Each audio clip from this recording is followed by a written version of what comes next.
Hi hello എല്ലാവർക്കും KS മെന്റന്റെ മറ്റൊരു ക്ലാസ്സിലേക്ക് സ്വാഗതം. എൻ്റെ പേര് ശ്രുതി. നമ്മൾ ഇന്നത്തെ ക്ലാസ്സിൽ പാരീസ് ഒളിമ്പിക്സ് 2024 നടന്ന പാരീസ് ഒളിമ്പിക്സിനെ കുറിച്ചാണ് നോക്കാനായിട്ട് പോകുന്നത്. PSCയുടെ ഇനി വരാൻ പോകുന്ന മിക്ക പരീക്ഷകൾക്കും ചോദിക്കാൻ ഏറ്റവും കൂടുതൽ സാധ്യതയുള്ള ഒരു ഭാഗമാണ് നമ്മൾ ഈ ക്ലാസ്സിൽ ഡിസ്കസ് ചെയ്യുന്നത്. ഇനി നടക്കാൻ പോകുന്ന സെക്രട്ടേറിയറ്റ് അസിസ്റ്റന്റ് എക്സാം ആയിക്കോട്ടെ, ഡിഗ്രി തല പരീക്ഷകളായിക്കോട്ടെ, ഡിഗ്രി മെയിൻസ് എക്സാം ഒക്കെ വരുന്നുണ്ടല്ലോ, അതിൽ കേരള ബാങ്കിന്റെ എക്സാമിലാണെന്നുണ്ടെങ്കിൽ ഈ സബ്ജക്ട് എടുത്തു പറഞ്ഞിട്ടുണ്ട്. അല്ല LSTSന്റെ മെയിൻസ് എക്സാമിലേക്കൊക്കെ വരികയാണെന്നുണ്ടെങ്കിൽ നിങ്ങൾക്ക് കറണ്ട് അഫെയർ എന്ന രീതിയിലാണ് പറഞ്ഞിരിക്കുന്നത്. 15 മാർക്കോളം കറണ്ട് അഫെയറിൽ നിന്ന് വരുന്നുണ്ട്. അവിടെ ചോദിക്കാൻ സാധ്യതയുള്ള ഒരു ഭാഗമാണ് പാരീസ് ഒളിമ്പിക്സ് എന്ന് പറയുന്നത്. ഇത് കൃത്യമായിട്ട് പഠിക്കാനായിട്ട് എല്ലാവരും ശ്രദ്ധിക്കാം. അപ്പോൾ നമുക്ക് ക്ലാസ് ആരംഭിക്കാം. ആദ്യം നമ്മൾ നോക്കുന്നത് 33ാമത്തെ ഒളിമ്പിക്സ് ആയിരുന്നു 2024 നടന്നത്. 33ാമത്തെ ഒളിമ്പിക്സ് ആണ് എന്നുള്ളത് ഓർത്ത് വെച്ചോണം. അടുത്തത് ലൊക്കേഷൻ എവിടെയായിരുന്നു? പാരീസ് ഒളിമ്പിക്സ് എന്നാണല്ലോ നമ്മൾ പറഞ്ഞുകൊണ്ടിരിക്കുന്നത്. പാരീസ് എവിടെയാണ്? ഫ്രാൻസിന്റെ ക്യാപിറ്റൽ സിറ്റിയാണ് ഏതെന്ന് പറയുന്നത്? പാരീസ് എന്ന് പറയുന്നത്. സോ 33ാമത്തെ ഒളിമ്പിക്സ് നടന്നത് എവിടെയാണ്? ഫ്രാൻസിലെ പാരീസിൽ വെച്ചാണ്. എന്തായിരുന്നു ഈ ഒളിമ്പിക്സിന്റെ മോട്ടോ? ഗെയിംസ് വൈഡ് ഓപ്പൺ എന്നുള്ളതായിരുന്നു. എന്താണ്? ഗെയിംസ് വൈഡ് ഓപ്പൺ എന്നുള്ളതാണ്. മൊത്തത്തിൽ 206 രാജ്യങ്ങൾ, 206 നേഷൻസ് ഓർ കമ്മിറ്റീസ് ആയിരുന്നു ഇതിനകത്ത് പങ്കെടുത്തിട്ടുണ്ടായിരുന്നത്. ജൂലൈ 26 തുടങ്ങി ഓഗസ്റ്റ് 11 വരെ നീണ്ടു നിന്ന ഒരു സ്പോർട്സ് ഇവന്റ് ആയിരുന്നു 2024 പാരീസ് സമ്മർ ഒളിമ്പിക്സ് എന്ന് പറയുന്നത്. പാരീസ് ഒളിമ്പിക്സ് എന്ന് പറയുമ്പോൾ ഇവിടെ നിങ്ങൾ അറിഞ്ഞിരിക്കേണ്ടത് ഇത് സമ്മർ ഒളിമ്പിക്സ് ആണ് കേട്ടോ. സമ്മർ ഒളിമ്പിക്സ് ആണ്. ഇതേ സ്ഥലത്ത് വെച്ച് തന്നെ ഇനി എന്തുണ്ടാകും? പാരാലിമ്പിക്സ് ഉണ്ടാകും. പാരാ അത്ലറ്റ്സിന് വേണ്ടിയിട്ട് നമ്മൾ പ്രത്യേകം നടത്തുന്ന ഒളിമ്പിക്സ് ആണ് പാരാലിമ്പിക്സ് എന്ന് പറയുന്നത്. സമ്മർ ഒളിമ്പിക്സ് നടക്കുന്ന അതേ സൈറ്റിൽ തന്നെ അല്ലെങ്കിൽ അതേ സ്ഥലത്ത് വെച്ച് തന്നെയായിരിക്കും എന്തും നടക്കുന്നത്? പാരാലിമ്പിക്സും നടക്കുന്നത്. ഓക്കെ, ഇനി എന്തായിരുന്നു മാസ്കോട്ട് അഥവാ ഭാഗ്യചിഹ്നം എന്ന് പറയുന്നത്? ഫ്രീജിയൻ ഹാറ്റ്സ്. ചിലപ്പോൾ ഇതിന് ഫ്രീജിയൻ ഹാറ്റ്സ് ഒരു ഫ്രീജിയൻ ഹാറ്റ്സ് എന്ന് നമ്മൾ പറയാറുണ്ട്. ഓക്കെ, ഇതിൻ്റെ ഒരു പ്രത്യേകത നോക്കും. ഞാനിവിടെ ഒരു ഇമേജ് കൊടുത്തിട്ടുണ്ട്. ഈ ഇമേജ് ആണ് ലിബർട്ടി ലീഡിങ് ദ പീപ്പിൾ എന്നുള്ളൊരു പെയിന്റിംഗ് ആണ്. Liberty leading the people, liberty leading the people എന്നൊരു പെയിന്റിംഗ് ആണ് ഈ കൊടുത്തിരിക്കുന്നത്. ഈ പെയിന്റിംഗ് വരച്ചിരിക്കുന്നത് യൂജീൻ ഡെലക്രോയിക്സ് ആണ്. ആരാണ്? യൂജീൻ ഡെലക്രോയിക്സ്. വളരെ ഫേമസ് ആയിട്ടുള്ള ഒരു പെയിന്റർ ആണ് യൂജീൻ ഡെലക്രോയിക്സ് എന്നുള്ളത്. അദ്ദേഹത്തിന്റെ ഈ പെയിന്റിങ്ങിൽ ദിസ് ലിബർട്ടി, ഈ ഒരു വനിതയാണ് ലിബർട്ടി എന്ന് പറയുന്നത്. ജനങ്ങളെ നയിക്കുന്ന ലിബർട്ടി എന്ന വനിത. ഈ വനിതയുടെ തലയിലിരിക്കുന്ന ഈ തൊപ്പിയാണ് എന്തെന്ന് പറയുന്നത്? ഫ്രീജിയൻ ഹാറ്റ് എന്ന് പറയുന്നത്. ഫ്രഞ്ച് റവല്യൂഷനുമായി ബന്ധപ്പെട്ട് അതിൻ്റെ ഒരു സിമ്പിൾ ആയിരുന്നു, സാധാരണക്കാരുടെ ഒരു സിമ്പിൾ ആയിരുന്നു ഫ്രീജിയൻ ഹാറ്റ് എന്ന് പറയുന്നത്. സോ ദിസ് ഫ്രീജിയൻ ഹാറ്റ്സ് ആയിരുന്നു ഈ പ്രാവശ്യം മാസ്കോട്ട് ആയിട്ട് മാറിയിട്ടുണ്ടായിരുന്നത്. അതുകൂടി ഓർത്ത് വെച്ചോണം. ഫ്രഞ്ച് റവല്യൂഷൻ ഇൻസ്പയർഡ് ആയിട്ടാണ് എന്ത് വന്നത്? 2024 പാരീസ് ഒളിമ്പിക്സിന്റെ മാസ്കോട്ട് വന്നത്. ചോദിക്കാൻ ഏറ്റവും കൂടുതൽ സാധ്യതയുള്ള ഒരു ഭാഗം കൂടിയാണത്, ഓർത്ത് വെച്ചോണം. ഇനി അടുത്തത് നമുക്കറിയാം ഫ്രാൻസിലാണ് നടന്നത്. അപ്പോൾ ഫ്രാൻസിന്റെ പ്രസിഡന്റ് ആയിരിക്കും ഇത് ഇനാഗുറേറ്റ് ചെയ്യുന്നത്. ആരാണ്? Emmanuel Macron. അപ്പോൾ ആരായിരുന്നു 2024 പാരീസ് ഒളിമ്പിക്സ് ഇനാഗുറേറ്റ് ചെയ്തത്? Emmanuel Macron.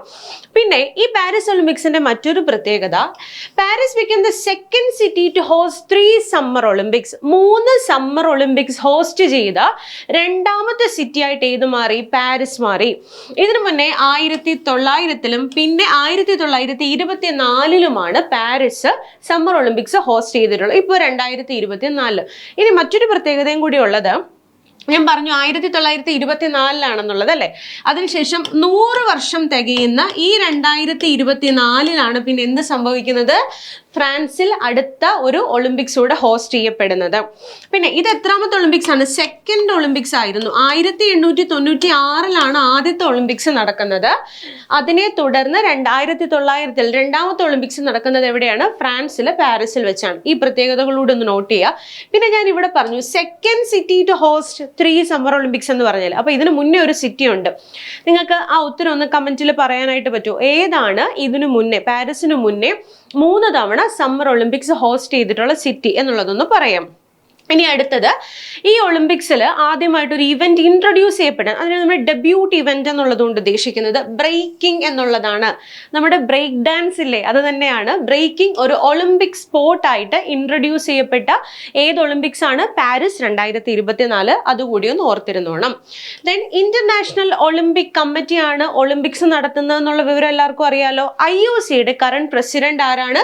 തോമസ് ബാച്ച് ആണ്. ഓർത്തിരുന്നോണേ, തോമസ് ബാച്ച്. പിന്നെ ഓപ്പണിംഗ് സെറമണിക്ക് മറ്റൊരു പ്രത്യേകത കൂടി ഉണ്ടായിരുന്നു. അതായത് ഓപ്പണിംഗ് സെറമണി സാധാരണ സ്റ്റേഡിയത്തിൽ വെച്ചാണ് നടക്കുന്നത്. മോഡേൺ ഒളിമ്പിക്സിന്റെ ചരിത്രത്തിൽ 1896 തൊട്ട് ഇങ്ങോട്ടേക്ക് നടന്നിട്ടുള്ള ഒളിമ്പിക്സിൽ എപ്പോഴും ഒരു സ്റ്റേഡിയത്തിൽ വെച്ച് തന്നെയാണ് നടന്നിട്ടുള്ളത്, ഓപ്പണിംഗ് സെറമണിയും പരേഡും കാര്യങ്ങളും എല്ലാം. എന്നാൽ ഈ പ്രാവശ്യം അതിനൊരു വ്യത്യാസം വരുത്തിക്കൊണ്ട് ഫ്രാൻസിലെ സെയിൻ നദിയിൽ വെച്ചിട്ടായിരുന്നു ഓപ്പണിംഗ് സെറമണി നടന്നിട്ടുണ്ടായിരുന്നത്. ആ പരേഡ് എന്ന് പറയുമ്പോഴത്തേക്ക് ഓരോ ബോട്ടിലായിരിക്കും ഓരോ കണ്ടിൻജൻസ് അല്ലെങ്കിൽ ഓരോ ടീമും എന്ത് ചെയ്യുക, ആ പരേഡിൽ ഇങ്ങനെ നയിച്ചു പോവുക എന്നുള്ളത്. സോ സെയിൻ നദിയിൽ വെച്ചാണ് ഓപ്പണിംഗ് സെറമണി നടന്നതെന്നുള്ളത്. അതിൻ്റെ ഒരു ഇമേജ് ഞാനിവിടെ കൊടുത്തിട്ടുണ്ട്. നല്ല രസമായിരുന്നു കാണാൻ. കണ്ടിട്ടില്ലെങ്കിൽ ജസ്റ്റ് ഒന്ന് യൂട്യൂബിലൊക്കെ ഒന്ന് സെർച്ച് ചെയ്ത് നോക്കാം, നിങ്ങൾക്ക് കാണാം. ഇനി അടുത്തത് നമ്മളുടെ മെഡൽ ടാലി നോക്കുമ്പോഴത്തേക്ക്, മെഡൽസിൽ നോക്കുമ്പോൾ 1ാം സ്ഥാനത്ത് USA ആണ് വന്നിട്ടുണ്ടായിരുന്നത്. 40 ഗോൾഡ് മെഡലുകളാണ് USA നേടിയിട്ടുണ്ടായിരുന്നത്. 40. 2ാം സ്ഥാനത്ത് ചൈനയും 3ാം സ്ഥാനത്ത് ആരാണ്? ജപ്പാനും ആണ് വന്നത്. ഇവിടുത്തെ ഒരു പ്രത്യേകത, ചൈനയും എത്ര ഗോൾഡ് മെഡൽ നേടി? 40 ഗോൾഡ് മെഡൽ തന്നെ നേടിയിട്ടുണ്ടായിരുന്നു. അപ്പോൾ ഒരു എന്താ പറയുക, ഒരു മെഡൽ ടാലി നോക്കുമ്പോഴത്തേക്ക് ഒരു ടൈ ബ്രേക്കർ ആയിട്ട് നമുക്ക് എന്തെങ്കിലും കൂടെ വേണ്ടി വരികയാണ്. അങ്ങനെ സിൽവർ മെഡലിന്റെ എണ്ണം കൂടെ നോക്കിയിട്ടാണ് പിന്നീട് USA 1ാം സ്ഥാനത്തും ചൈന 2ാം സ്ഥാനത്തുമായിട്ട് വന്നത്. നമ്മുടെ ഒളിമ്പിക്സ് ചരിത്രത്തിൽ തന്നെ ആദ്യമായിട്ടാണ് ഗോൾഡ് ഒരേപോലെ വന്നിട്ട് ഒരു ടൈ ബ്രേക്കർ എന്ന രീതിയിൽ സിൽവർ മെഡലിന്റെ എണ്ണം കൂടി നോക്കേണ്ടി വരുന്നത്. അങ്ങനെ ഒരു പ്രത്യേകത കൂടിയുണ്ട്. 1ാം സ്ഥാനം USA, 2ാം സ്ഥാനം ചൈന, 3rd പൊസിഷനിൽ ജപ്പാനുമാണ് ഓവറോൾ റാങ്കിങ്ങിൽ വന്നിരിക്കുന്നത്.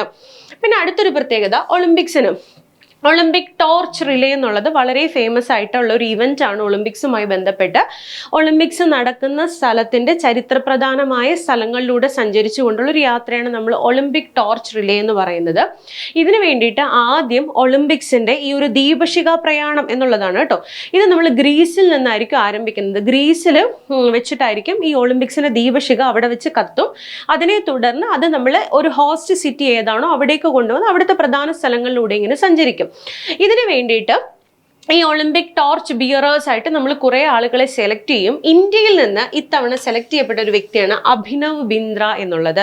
നമുക്കറിയാം ഇന്ത്യയുടെ ഒളിമ്പിക്സ് ചരിത്രത്തിൽ ഇന്ത്യക്ക് വേണ്ടി ആദ്യമായി വ്യക്തിഗത ഇനത്തിൽ സ്വർണ്ണ മെഡൽ നേടിത്തന്ന വ്യക്തിയാണ് ആരെന്ന് പറയുന്നത്? അഭിനവ് ബിന്ദ്ര എന്ന് പറയുന്നത്. ഷൂട്ടിംഗ് ആണ് അദ്ദേഹത്തിന്റെ ഇവന്റ്.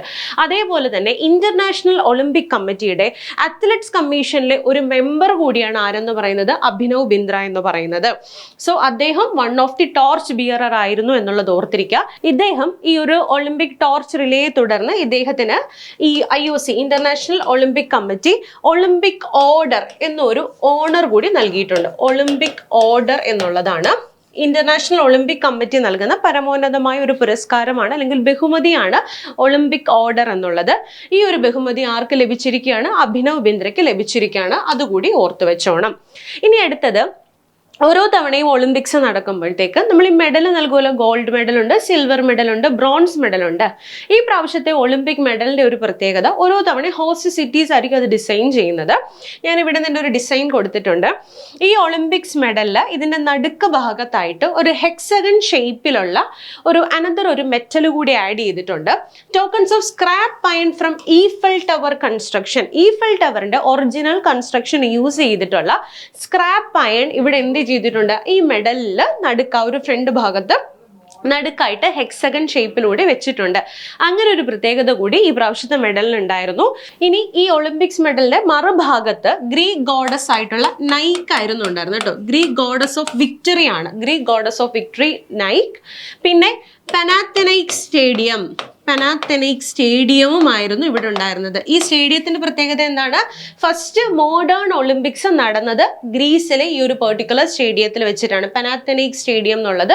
ഇതുകൂടി ഒന്ന് ഓർത്ത് വെച്ചോളാം. ഇത് രണ്ടും ഈ ഒളിമ്പിക്സ് മെഡലിലേക്ക് ഇൻകോർപ്പറേറ്റ് ചെയ്തിട്ടാണ് ഫ്രാൻസ് ഈ മെഡൽ ഡിസൈൻ ചെയ്തിട്ടുണ്ടായിരുന്നത്. ഈ കാര്യം കൂടെ ഒന്ന് ഓർത്തോണേ. ഒരു എന്താ പറയുക, ശ്രദ്ധിക്കേണ്ട ഒരു ചെറിയൊരു ഫാക്റ്റ് ആണത്, പക്ഷേ രസകരമായിട്ടൊരു കാര്യം കൂടിയാണ്. ചിലപ്പോൾ എവിടെയെങ്കിലും ചോദിച്ചാൽ നമുക്കറിയില്ലല്ലോ, ഒന്ന് അറിഞ്ഞിരിക്കാം. ഇനി നമുക്ക് ഇന്ത്യൻ ടീമിലേക്ക് വരാം. മൊത്തത്തിൽ 117 അത്ലറ്റ്സ് ആണ്. നിങ്ങൾക്ക് ചിലപ്പോൾ ഒരു ഡൗട്ട് വരും, ചിലയിടത്ത് നിങ്ങൾ 110 കാണും, ചിലയിടത്ത് 117 കാണും. മൊത്തത്തിൽ 117 അത്ലറ്റ്സ് ആണ് പോയിട്ടുണ്ടായിരുന്നത്. അതിൽ 110 പേർ പാർട്ടിസിപ്പേറ്റ് ചെയ്തു. 7 പേര് ഇപ്പൊ എന്താ പറയുക, എന്തെങ്കിലും ഒരു സബ്സ്റ്റിറ്റ്യൂട്ട് ആയിട്ടൊക്കെ വരേണ്ടി വന്നാൽ, ഒരാൾക്ക് പറ്റിയില്ല എങ്കിൽ അതിന് പകരം അടുത്ത ആൾ കയറുക എന്നുള്ള രീതിയിൽ വരും. നമുക്ക് ആ ഒരു സെലക്ഷന്റെ ഒരു പ്രോസസ്സിൽ വരുന്നതാണെന്ന് അറിഞ്ഞിരുന്നാൽ മതി. അപ്പോൾ മൊത്തത്തിൽ 117 അത്ലറ്റ്സ് ഇവിടുന്ന് പോയിട്ടുണ്ടായിരുന്നു. നമുക്ക് ലഭിച്ചത് 6 മെഡലുകളാണ്. മൊത്തത്തിൽ എത്ര മെഡൽ ലഭിച്ചു? 6 മെഡൽസ് ആണ് ലഭിച്ചിരിക്കുന്നത്. 1 സിൽവറും 5 ബ്രോൺസുമാണ് നമുക്ക് ലഭിച്ചിരിക്കുന്നത്. 1 സിൽവറും 5 ബ്രോൺസും. മൊത്തത്തിൽ ഇന്ത്യ 206 കമ്മിറ്റികളെ നമ്മൾ നോക്കുമ്പോൾ, നേഷൻസ് മാത്രമല്ല കമ്മിറ്റീസ് ഒക്കെ വരാറുണ്ട്. ഫോർ എക്സാമ്പിൾ റഷ്യയും ബെലാറസും ഈ പ്രാവശ്യം IOC എന്താണ് ബാൻ ചെയ്തിരിക്കുകയായിരുന്നു. അവിടെ നിന്നുള്ള അത്ലറ്റ്സിന് അല്ലെങ്കിൽ ആ കൺട്രിയുടെ ഫ്ലാഗിന്റെ അടിയിൽ പാർട്ടിസിപ്പേറ്റ് ചെയ്യാനായിട്ട് പറ്റില്ല എന്നുള്ളത്. അതിന് പകരം അവർ മറ്റൊരു കമ്മിറ്റിയുടെ അടിയിലായിരിക്കും അവർ പാർട്ടിസിപ്പേറ്റ് ചെയ്യുന്നത്. അങ്ങനെയൊക്കെ വരുമ്പോഴത്തേക്കാണ് നമ്മൾ ഈ നേഷൻസ് എന്നല്ല കമ്മിറ്റീസ് എന്ന രീതിയിൽ പറയുന്നത്. സോ ഇന്ത്യ 71 സ്ഥാനത്താണ് മെഡൽ ടാലിയിൽ നിൽക്കുന്നത്. ഇന്ത്യ 71 സ്ഥാനത്താണ്. ഇനി ഇന്ത്യൻ ടീമിന്റെ ക്യാപ്റ്റൻ, ടീമിന്റെ ഹെഡ് ഓഫ് ദി മിഷൻ ആയിട്ട് വന്നതാരായിരുന്നു? ഗഗൻ നരംഗ്. പേര് ഓർത്തിരുന്നോണേ, one of the famous Olympian ആണ് ഗഗൻ നരംഗ് എന്നുള്ളത്. So he was the head of the mission. And ഇദ്ദേഹത്തിന് ഡെപ്യൂട്ടി ആയിട്ട് വന്നത് ശിവകേശവൻ. ലൂജ് എന്ന ഇവന്റുമായി ബന്ധപ്പെട്ട് നമ്മൾ പഠിക്കുന്ന ഒരു പേര് ശിവകേശവൻ എന്നുള്ളത്. അനദർ ഇമ്പോർട്ടന്റ് ഒളിമ്പ്യൻ ആണ്, ഓർത്തിരുന്നോണം ശിവകേശവൻ. പിന്നെ ഓപ്പണിംഗ് സെറമണിയിൽ ഫ്ലാഗ് ബിയറേഴ്സ് ആയിട്ട് പൊതുവെ നമ്മൾ ഒരു സിംഗിൾ ഫ്ലാഗ് ബിയറിനെ ആണ് ഒളിമ്പിക്സിൽ ഓപ്പണിംഗ് സെറമണിയിൽ നിർത്തുന്നത്. പക്ഷെ 2020 തൊട്ട് മുൻപത്തെ ഒളിമ്പിക്സിൽ നമുക്ക് 2 പേരുണ്ടായിരുന്നു ഫ്ലാഗ് ബിയറേഴ്സ് ആയിട്ട്. അതേ ഒരു രീതി തന്നെ 2024 നമ്മൾ തുടർന്നു. അങ്ങനെ PV സിന്ധുവും ശരത് കമാലും ഇവർ 2 പേരും ഫ്ലാഗ് ബിയറേഴ്സ് ആയിട്ട് വന്നു. PV സിന്ധു ഏതാണ് ഇവന്റ് എന്ന് പറയുന്നത്? ബാഡ്മിന്റണിൽ നിന്ന് ആദ്യമായിട്ടാണ് ഒരാൾ ഫ്ലാഗ് ബിയറർ ആയിട്ട് വരുന്നത്. അതേപോലെ തന്നെ ശരത് കമാൽ, ടേബിൾ ടെന്നീസ് ആണ് ഇദ്ദേഹത്തിന്റെ ഇവന്റ്. ടേബിൾ ടെന്നീസിൽ നിന്നും ഫ്ലാഗ് ബിയറർ ആകുന്ന ആദ്യത്തെ വ്യക്തിയാണ് ശരത് കമാൽ. ഇങ്ങനെ ഒരു പ്രത്യേകത കൂടിയുണ്ട്. അതേപോലെ ഫ്ലാഗ് ബിയറർ ആകുന്ന 4ാമത്തെ ഇന്ത്യൻ വനിതയാണ് ആരെന്ന് പറയുന്നത്? PV സിന്ധു എന്ന് പറയുന്നത് 4ാമത്തെ ഇന്ത്യൻ വനിത കൂടിയാണ്. ഓക്കെ, ഇനി ക്ലോസിംഗ് സെറമണിയിലേക്ക് വരുമ്പോഴും നമുക്ക് 2 പേര് ഫ്ലാഗ് ബിയറേഴ്സ് ആയിട്ട് വന്നിട്ടുണ്ട്. ആരൊക്കെയാണത്? മനു ഭാക്കറും PR ശ്രീജേഷും. ഓർത്ത് വെച്ചോണം, മനു ഭാക്കറും PR ശ്രീജേഷും ഇവർ 2 പേരുമായിരുന്നു ക്ലോസിംഗ് സെറമണിയിലെ ഫ്ലാഗ് ബിയറേഴ്സ് ആയിട്ടുണ്ടായിരുന്നത്. ഇനി നമ്മൾ നോക്കാൻ പോകുന്നത് ഇന്ത്യയുടെ മെഡൽ നേട്ടങ്ങളെ കുറിച്ച് ഡീറ്റെയിൽഡ് ആയിട്ട് നോക്കാം. അതിനു മുന്നേ ഒരു കാര്യം കൂടി ഞാൻ പറയുകയാണ്. ഇവിടെ ഈ പ്രാവശ്യത്തെ ഒരു പ്രത്യേകതയായിരുന്നു ഇന്ത്യ ഹൗസ് എന്നുള്ളത്. പാരീസിൽ ഇന്ത്യൻ ഒളിമ്പിക് അസോസിയേഷനും അതേപോലെ തന്നെ റിലയൻസ് ഇൻഡസ്ട്രീസ് ഗ്രൂപ്പും കൂടെ ചേർന്നിട്ട് കൊണ്ടുവന്നതായിരുന്നു ഏതെന്ന് പറയുന്നത്? ഇന്ത്യ ഹൗസ് എന്ന് പറയുന്നത്. ഒന്നുമല്ല, ഇന്ത്യയുടെ കൾച്ചർ ഷോക്കേസ് ചെയ്യുക, ഇന്ത്യയുടെ ഫുഡ് ട്രഡീഷൻസ് കാണിക്കുക, അതേപോലെ തന്നെ ഇന്ത്യൻ സ്പോർട്സ് പേഴ്സൺസിന് വേണ്ടി ഒളിമ്പിക്സിൽ പങ്കെടുക്കുന്നവർക്ക് ഒരു പ്രോത്സാഹനം നൽകുക, അവരുടെ വിജയങ്ങൾ നമ്മൾ ആഘോഷിക്കുക, ഇതിനെല്ലാം വേണ്ടിയിട്ട് കൊണ്ടുവന്നതാണ് ഇന്ത്യ ഹൗസ് എന്നുള്ളത്. ആദ്യമായിട്ടാണ് ഇന്ത്യ ഒരു ഒളിമ്പിക്സ് അല്ലെങ്കിൽ ഒളിമ്പിക്സ് വേദിയുമായി ബന്ധപ്പെട്ട് ഇതുപോലെ ഒരു പ്രോഗ്രാം നടത്തുന്നത്. അങ്ങനെ ഒരു പ്രത്യേകത കൂടിയുണ്ട്. ഇന്ത്യ ഹൗസ് എന്നാണ് ഇതിന്റെ പേര്. ഓക്കെ, ഇനി നമുക്ക് മെഡൽ നേട്ടത്തിലേക്ക് കടക്കാം. ഇന്ത്യയുടെ പാരീസ് ഒളിമ്പിക്സിൽ ആദ്യത്തെ മെഡൽ ആരായിരുന്നു? മനു ഭാക്കറിന്റെ വകയായിരുന്നു അല്ലെ. ഹരിയാന സ്വദേശിയാണ് മനു ഭാക്കർ. ഷൂട്ടിങ്ങിൽ ബ്രോൺസ് മെഡലാണ് നേടിയിട്ടുണ്ടായിരുന്നത്. അടുത്തൊരു പ്രത്യേകത എന്ന് പറയുന്നത് അത് വിമൻസിന്റെ 10 മീറ്റർ എയർ പിസ്റ്റൾ ഇവന്റ് ആണ്. ഇവന്റ് അടക്കം വേണമെങ്കിൽ ചോദിക്കാം. Women's 10 metre air pistol event എന്നുള്ളത് ആദ്യമായിട്ടാണ് ഒരു ഇന്ത്യൻ വനിത ഒളിമ്പിക്സിൽ ഷൂട്ടിങ്ങിൽ ഒരു മെഡൽ സ്വന്തമാക്കുന്നത്. The first Indian women to win an Olympic shooting medal എന്നുള്ളതാണ് ഇവിടുത്തെ പ്രത്യേകത. അതേപോലെ തന്നെ മനു ഭാക്കർ ഒരു ടീം ഇവന്റിലും ബ്രോൺസ് മെഡൽ സ്വന്തമാക്കുന്നുണ്ട്. ആ ടീം ഇവന്റിൽ ആരുടെ കൂടെയായിരുന്നു? സരബ്ജോത് സിംഗ്. ഓക്കെ, സരബ്ജോത് സിംഗിന്റെ ഒപ്പമായിരുന്നു. And Sarabjot Singh again from ഹരിയാനയിൽ നിന്നുള്ള ഒരു വ്യക്തി തന്നെയാണ് ഇദ്ദേഹവും. ഇവര് രണ്ടാളും കൂടെ ചേർന്നിട്ട് mixed 10 metre air pistol team event ആണ്. Mixed 10 metre air pistol team ഇവന്റിലാണ് ബ്രോൺസ് മെഡൽ കരസ്ഥമാക്കുന്നത്. ഇങ്ങനെ 2 മെഡൽ നേട്ടം വരുന്നതോടുകൂടി ഇന്ത്യയിൽ നിന്ന് ആദ്യമായി ഒരു സിംഗിൾ ഒളിമ്പിക് ഇവന്റിൽ തന്നെ 2 മെഡൽ സ്വന്തമാക്കുന്ന ആദ്യത്തെ ഒളിമ്പിക് അല്ലെങ്കിൽ ആദ്യത്തെ അത്ലറ്റ് ആയിട്ട് ആര് മാറുകയാണ്? മനു ഭാക്കർ മാറുകയാണ്. The first Indian to win 2 medals in a single Olympic game since independence ആണ് ആരെന്ന് പറയുന്നത്? മനു ഭാക്കർ. സിൻസ് ഇൻഡിപെൻഡൻസ് എന്നാണ് പറഞ്ഞത്. കാരണം എന്താണ്? നമ്മൾ ആദ്യമായിട്ട് പങ്കെടുക്കുന്ന ഒളിമ്പിക്സിലെ നോർമൻ പ്രിച്ചാർഡ് എന്ന് പറഞ്ഞിട്ട് ഒരു വ്യക്തിയായിരുന്നു നമ്മളെ റെപ്രസെന്റ് ചെയ്തിട്ടുണ്ടായിരുന്നു. നോർമൻ പ്രിച്ചാർഡ് എന്നുള്ളത് ആക്ച്വലി അദ്ദേഹം ബ്രിട്ടനിൽ നിന്നുള്ള വ്യക്തിയാണ്. പക്ഷേ നമ്മുടെ ഒളിമ്പിക്സിന്റെ റെക്കോർഡ്സിൽ ഇന്ത്യ എന്നുള്ള രീതിയിൽ, ഇന്ത്യയിൽ നിന്ന് റെപ്രസെന്റ് ചെയ്യുന്ന രീതിയിലാണ് അന്ന് അദ്ദേഹം 2 സിൽവർ മെഡൽ ആട്ടോ സ്വന്തമാക്കുന്നത്. അതൊന്ന് അറിഞ്ഞിരുന്നോടെ. നോർമൻ പ്രിച്ചാർഡ് എന്നുള്ള പേര് അറിയാത്തവരൊന്ന് നോട്ട് ചെയ്തേക്കാം. സോ ഇൻഡിപെൻഡൻസിന് ശേഷം നമ്മൾ നോക്കുകയാണെന്നെങ്കിൽ ഒരു സിംഗിൾ ഒളിമ്പിക്സിൽ തന്നെ 2 മെഡൽ നേടുന്ന ആദ്യത്തെ ഇന്ത്യൻ എന്ന് പറയുന്നത് ആരാണ്? മനു ഭാക്കർ ആണ്. അങ്ങനെ ഒരു പ്രത്യേകത കൂടിയുണ്ട്. മനു ഭാക്കറും സരബ്ജോത് സിംഗും കഴിഞ്ഞാൽ നമ്മൾ അടുത്തറിഞ്ഞിരിക്കേണ്ട പേരാണ് സ്വപ്നിൽ കുസൈൽ എന്നുള്ളത്. ഓക്കെ, സ്വപ്നിൽ കുസൈൽ എന്നുള്ള പേര് മഹാരാഷ്ട്രയിൽ നിന്നുള്ള ഒരു വ്യക്തിയാണ്. സ്വപ്നിൽ കുസൈൽ എന്നുള്ളത് ഷൂട്ടിംഗ് താരമാണ്.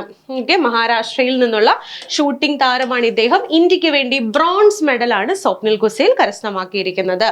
മെൻസ് 50 മീറ്റർ റൈഫിൾ 3 പൊസിഷൻസ് ഇവന്റിൽ ാണ് വന്നിരിക്കുന്നത്. ഇവിടെയും ഷൂട്ടിംഗ് തന്നെയാണ്. നോക്കിക്കേ, നമുക്ക് 3 മെഡലുകളാണ് ഷൂട്ടിങ്ങിൽ നിന്ന് ലഭിച്ചിട്ടുള്ളത്. സോ ഇന്ത്യയുടെ 7ാമത്തെ ഷൂട്ടിംഗ് മെഡലാണ് ഒളിമ്പിക് ഗെയിംസിൽ നമുക്ക് ഈ നമ്മുടെ സ്വപ്നിൽ കുസൈലിന്റെ ഈ ഒരു ബ്രോൺസ് മെഡലോട് കൂടി ലഭിക്കുന്നത്. മൊത്തത്തിൽ ഷൂട്ടിങ്ങിൽ 1 ഗോൾഡും 2 സിൽവറും 4 ബ്രോൺസ് മെഡലുമാണ് ഇന്ത്യക്ക് ലഭിച്ചിട്ടുള്ളത്.